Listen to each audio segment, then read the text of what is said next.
কাহানিও প্ৰেমত নপৰো বুলি শপত খায়ো কেতিয়াবা ভাগৰি পৰো।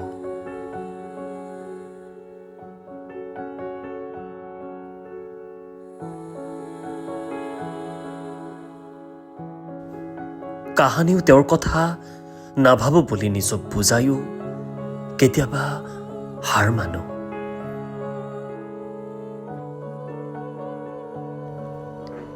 ব্যস্ত ৰাজপথত সেই বিশেষ ব্যক্তিগৰাকীক অৱশ্যে সুখতেই দেখো।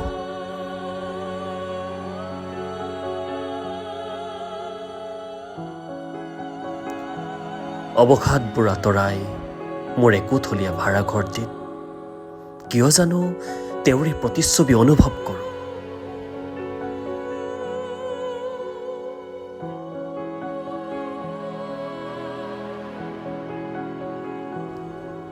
তেওঁৰ আলিংগন, তেওঁৰ উশাহ সন্নিৱিষ্ট কৰি তেওঁৰ নামত এটি জীয়া জীৱনৰ কবিতা লিখোঁ।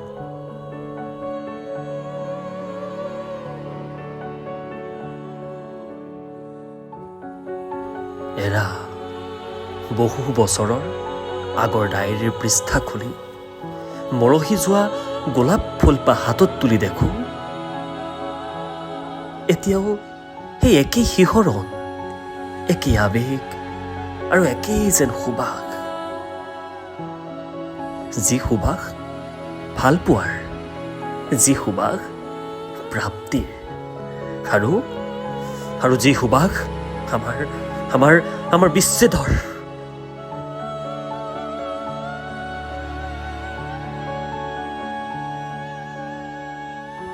ফাগুনে টুকুৰিয়াইছে জানা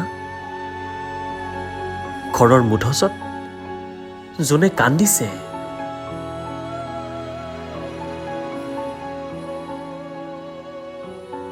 প্ৰাপ্তি আৰু ত্যাগৰ যুঁজত আমাৰ লিখিত সপোনবোৰ দাও দাওকৈ জ্বলিছে।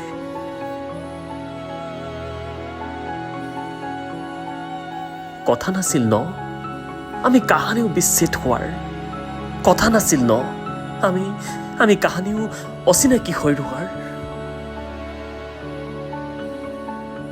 এতিয়া সকলো ব্যস্ত, অজুহাতত বন্দী হয়। তুমিয়ে কোৱা এতিয়া মই আকৌ এবুকু আশালৈ তোমাৰ বাবে হাৰে ৰওঁ কেনেকৈ। তুমি কোৱা এতিয়া মই আকৌ এবুকু আশালৈ তোমাৰ বাবে হাৰে ৰওঁ কেনেকৈ।